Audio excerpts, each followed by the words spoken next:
This podcast is part of the Pull Up a Chair podcast network. Let's build community through connection, conversation, and collaboration.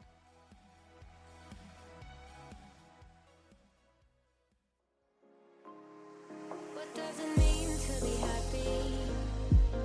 'Cause it looks like we all don't know. Glass half full or empty. Man, we just putting on a show.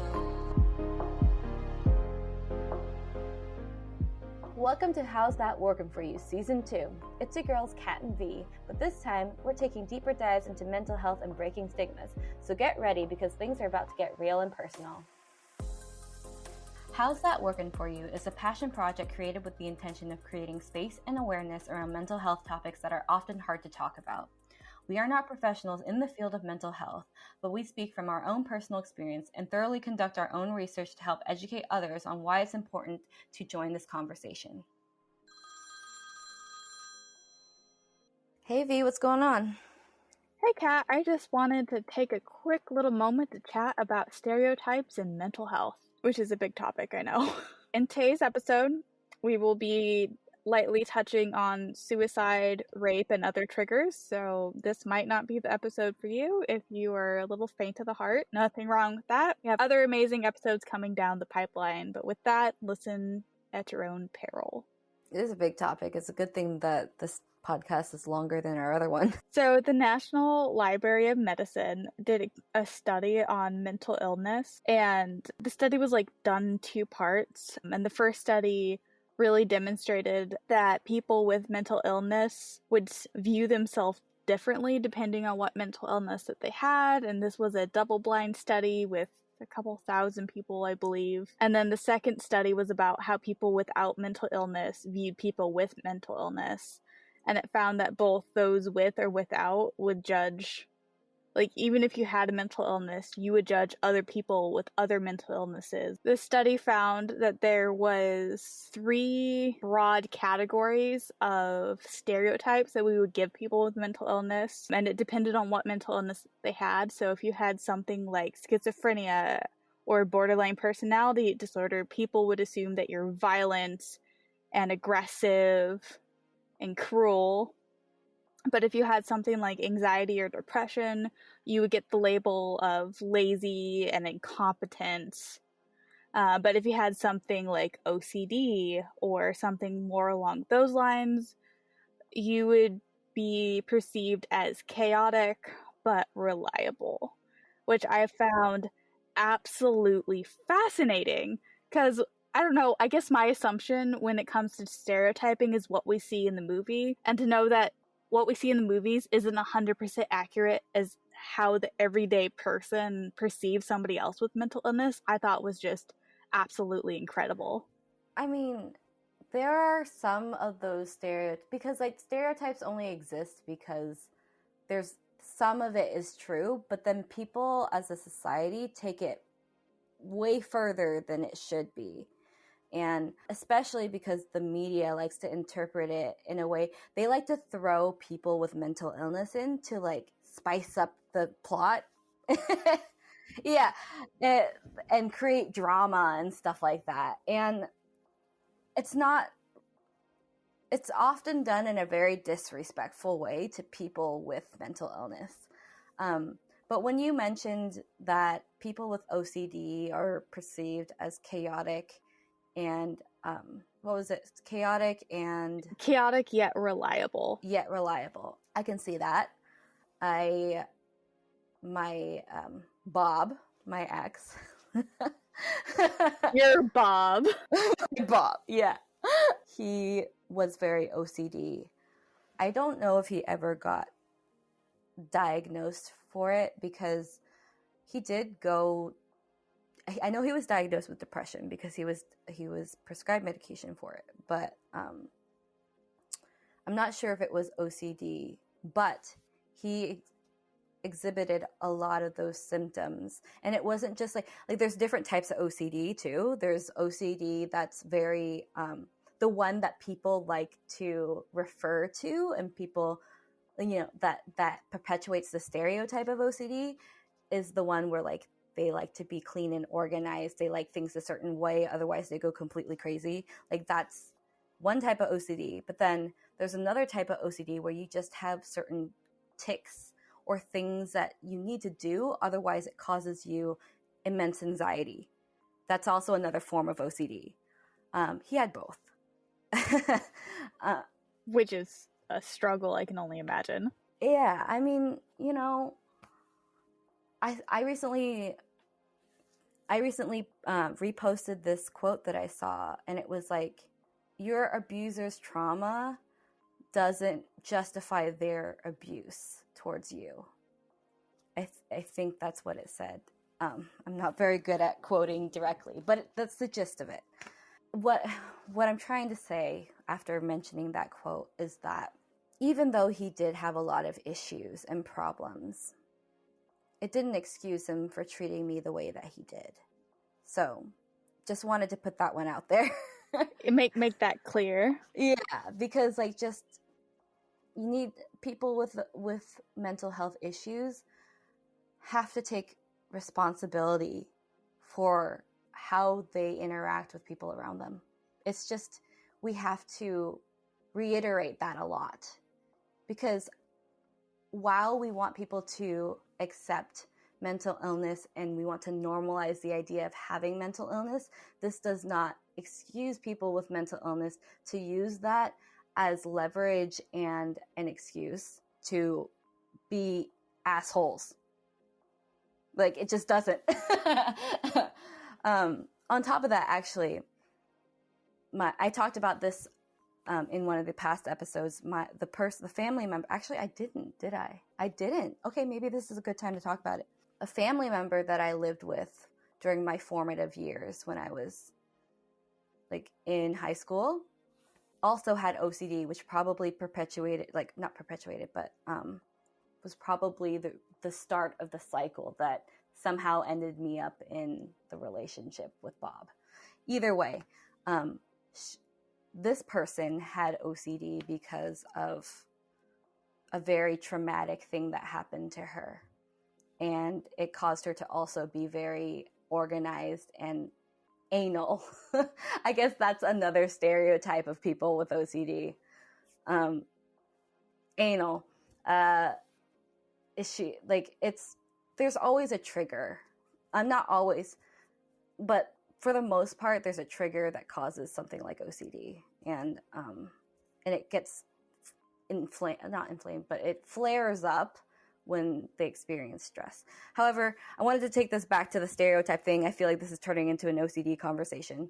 The stereotype is, I wanted to bring it back to the stereotype because I feel like there's some truth to stereotypes, because my experience with two different people, actually the family member I know was diagnosed with OCD and took medications for it. And that person, because of the fact she was OCD, was very chaotic, but extremely high functioning, very high functioning.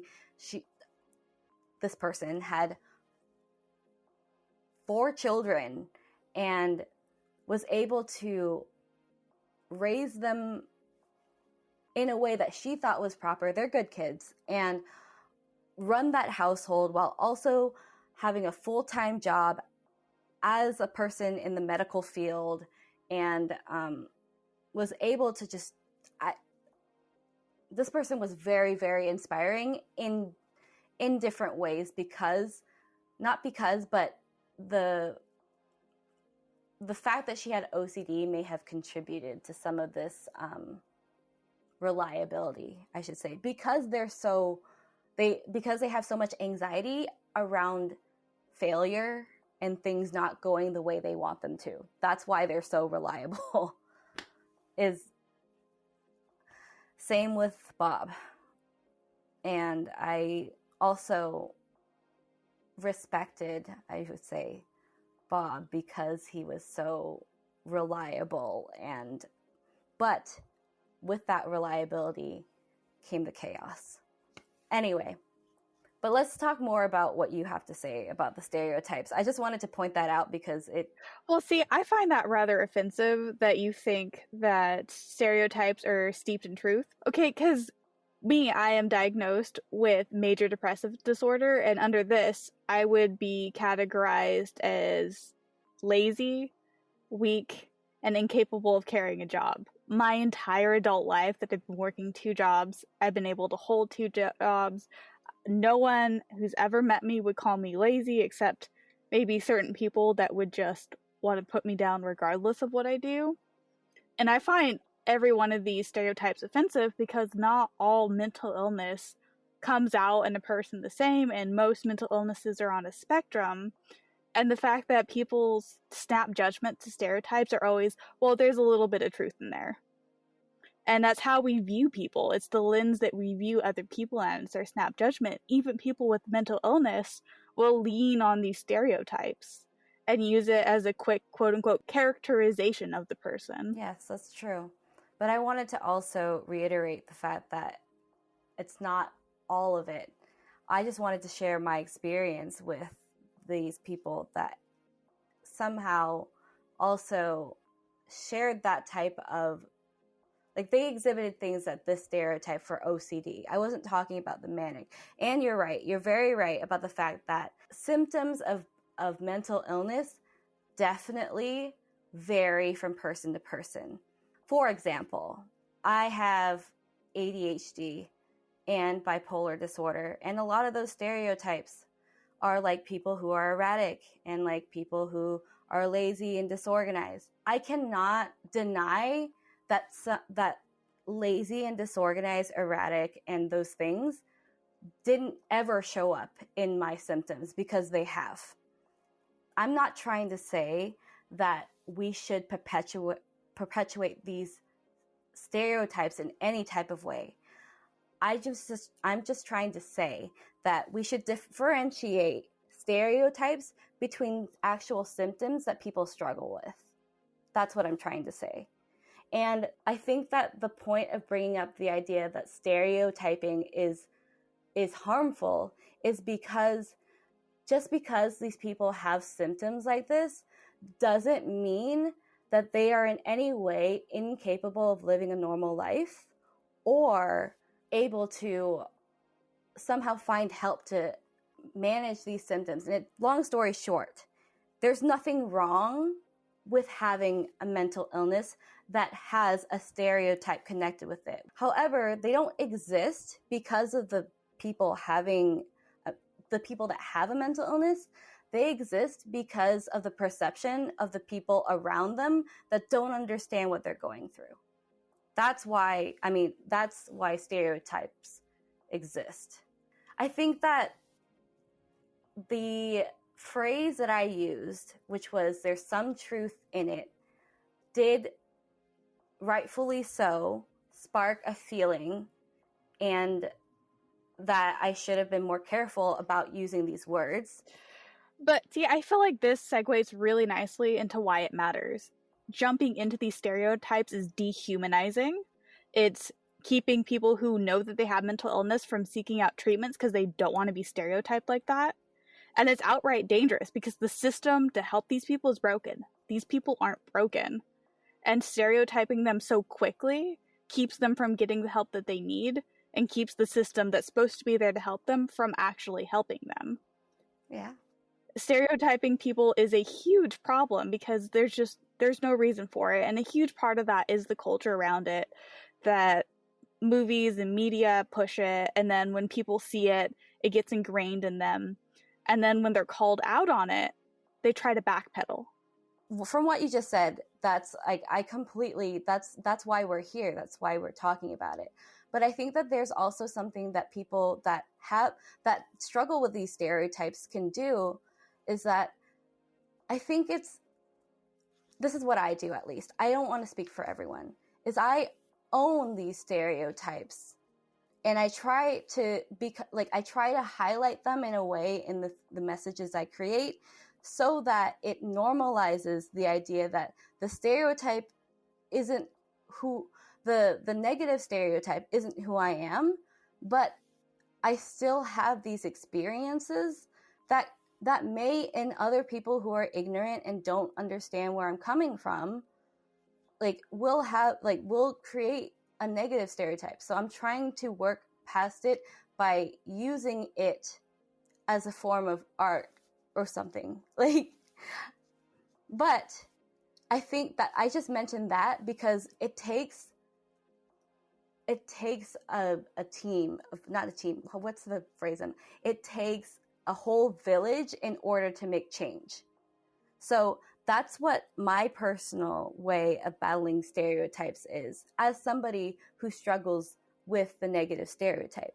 But as somebody who doesn't have any experience with struggling with stereotypes, they shouldn't make snap judgments. And instead of going towards that, find somebody like me or you, V, that struggles with something, and then ask questions. And not ask questions, because don't do that to anybody, because not everyone's open about this. But I think that there needs to be more safe space. We need to make more as a whole, like not just people with the stereotype. Or I want to say that, like, as a whole, we all need to make an effort to make more safe space for people who struggle with stereotypes to be able to explore the things that they're struggling with in a healthy way. There's so much more to mental illness than stereotypes, and the fact that the public and individuals on large lean on them so heavily to judge people is harmful. And I think it's really important to be like, yes, a person has this mental illness. They might have some of these symptoms, but that's not who they are. It's hard because there's such a wide variety of mental illness, and humans understand things in snap judgments. And so unless we, like, as a community, work really hard to break the stigma, it's like, hey, this person might have depression, but that doesn't mean that they're a lazy person. You don't know what they're going through. You don't know how much ambition and work that they actually do in their everyday lives. And so leaning on a stereotype of somebody with depression to help characterize that person when you're getting to know them, even if you do know them, I think is very damaging and will help keep that person from being comfortable with being open to you. Yeah. Especially when the stereotypes are like, oh, well, I'm dropping it in this movie show or this TV so that way we can, quote unquote, have a conversation around it without there being any real depth to it. The sensational aspect that media really pushes on mental illness, especially stuff that's less common, like schizophrenia and borderline personality disorder, and stuff like, what's the one that starts with an N? Narcissistic? For the people, narcissism, yeah. Like the fact that we, with this, especially the conditions that are less well known, we lean on what we hear from TV and media, and we really push these stereotypes, and we always put it under the veil of, oh, well, we're wanting to open the conversation, quote unquote, without there actually being a real conversation there. We just leave it at the stereotypes. Yeah, I think, for example, one of the things that recently came out, I mean, it's been a few years, but 13 Reasons Why. Yes, like that is a beautiful example of something that's veiled in trying to talk about mental health awareness, and it did start some conversations, but it was really harmful because it didn't take the time to not just break the stereotypes, but look at the characters beyond what a quote-unquote stereotypical blank looks like, a stereotypical this. And then to go into such a graphic scene, such as somebody taking their own life without any real care to the actual emotional weight that suicide has, can be so harmful. Yeah, they didn't go nearly into as much depth as they needed to build up to a point like that. And it's also a disrespectful, like, there was no trigger warning. Like, it was overall a bad example of what suicide looks like, in my opinion. It can look like that, but there's a lot more that goes into such a heavy decision than what was shown in that show. Yeah, no, and then in the second season, they showed that they had the capacity to go into something in more depth, because there was a rape scene in the second season with a broomstick where they didn't show the graphic bit, but they showed how dehumanizing it was towards the victim in that case. And I feel like they did that very well to show the emotional weight of what was happening to him on the screen. But they didn't do that with the suicide scene. And that's the kind of thing that keeps happening because we let these stereotypes define people instead of letting people define people. Yeah. Yeah, it's tough because there needs to be more consistency in terms of highlighting mental illness and research. Because remember, we watched this together, Shameless. There's a character, the mom, that has bipolar disorder. And it did highlight a lot of the symptoms, but it was very superficial to me. Like, there were symptoms that went from, like, she was very hyper productive, and she wanted to go clean everything up and, like, clean up her life and, like, change her life. And then later, it was, like, immediately she went from that to wanting to kill herself. And that type of journey doesn't always look like that for people with bipolar disorder. Like, it's just, the bipolar disorder is a really great example of how the same mental illness can appear different in every individual, because bipolar exists as a spectrum. Like most mental illness, it's not like the flu where you have a running nose, a fever, and a cough. Yeah, like, it's just like you were talking about, V. Yeah, the major depressive disorder, like, there are people like you who are extremely high functioning. Nobody says anything except for the small people that are brave enough to say something about it. Like, and there needs to be more people. That group of people needs to increase dramatically. That study that I was talking about earlier really deeped into it. Like, even people with mental illness were judging people with other mental illnesses. It's like, damn. It's really hard. Even, like, I would be lying if I said that I didn't have snap judgments about other people. It's really hard. And it is hard, and it's on us as individuals to be like, no, I need to get to know that person before I judge them. And then you can judge all you want. Information is information, you know? Like, you just need to know more factual information before you start, like, interacting with someone in a way that you think, based on something that you heard, or a stereotype that perpetuates somebody with that, whatever it is that they have. I'm in a relationship with someone who's typical thinking, and it's definitely a struggle sometimes. Not all the time, sometimes.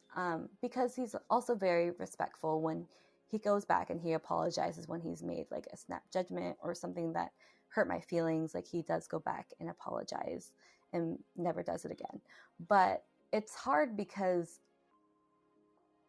whenever because I emote, you know this, I emote. Yes. And it doesn't have to do with anything of me, like, having any type of episode or, like, being radically upset about something. But, like, there was a moment where I was just mad at my phone because I was switching from the fucking devices, and I just was like, ugh. Technology is a struggle.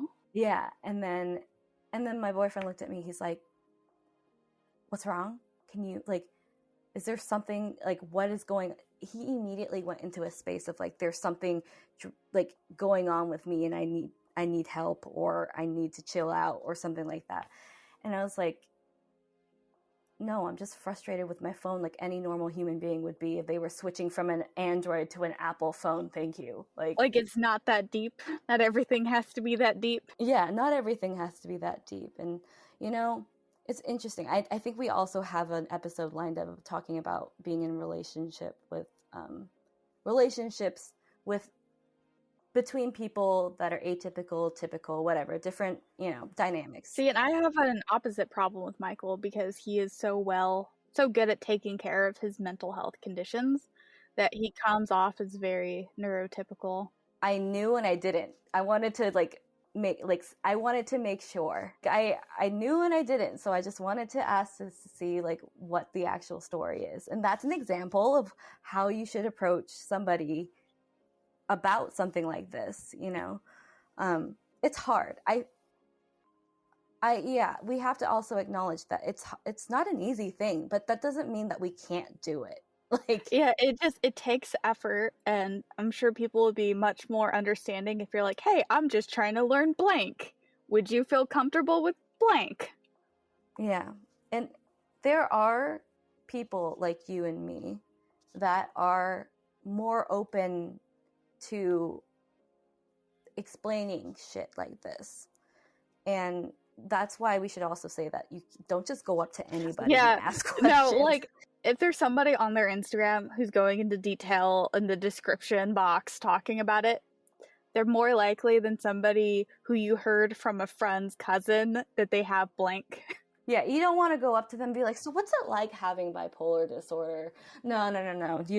You do not want to do that. I think that the important thing to consider here is that it takes a village to make change, right? Oh, it really does. Like, we as individuals that struggle with mental illness have the power to carry ourselves and communicate in a way that expresses the fact, like the realities that we live in, so that other people who don't understand can have a little bit of insight about that. But on the other side, the people who don't have any experience with it, they have a role to play in that they need to be more respectful and they just shouldn't make snap judgments based on things that they hear. Whether the stereotype is true or not, based on like any type of situation, it's not true for everyone. And it's also more often than not gonna be offensive. Let's just like put that out there. Like, yeah. And honestly, I think that's the best way to leave it. If you're stereotyping a person, you're being offensive and it's rude, and just don't do it. Just like don't do it. Let's all try to play our role in a way that will create a safer space for everyone to, one, understand more about what these mental illnesses are, but two, so that these people who struggle with it can feel safe opening up and look for help, right? Like that's the final message that I have to say about this, I think. All right, guys, if you want to read that study that I was talking about, because there's a lot to it and it goes really in depth, that can be found on our website, along with all the links to any research that we ever do. You can find that on our Instagram page at How's That Working For You. Also, to get more of our mental health stories and why we believe the things that we do, follow us both on social media. So we'll see you next time.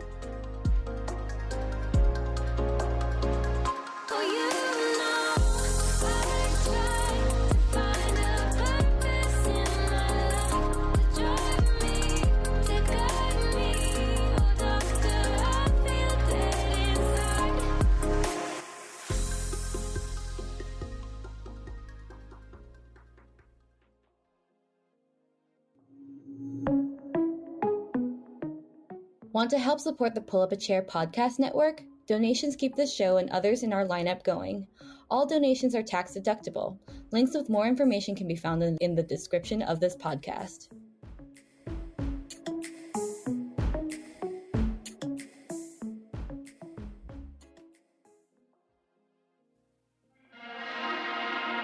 Off the dice. Missed us? We don't care. We are back anyways. Our format has changed a little bit, but the randomness lives on. Ooh, ominous. Will we have guests? If they'll tolerate us. Did we scare them away with a random encounter or two? Let's find out. Join Riza, Michelle, and Scooter every Friday on all the things. Stop wasting your time with others. Pull up a chair and waste your time with us. Let's talk off the dice.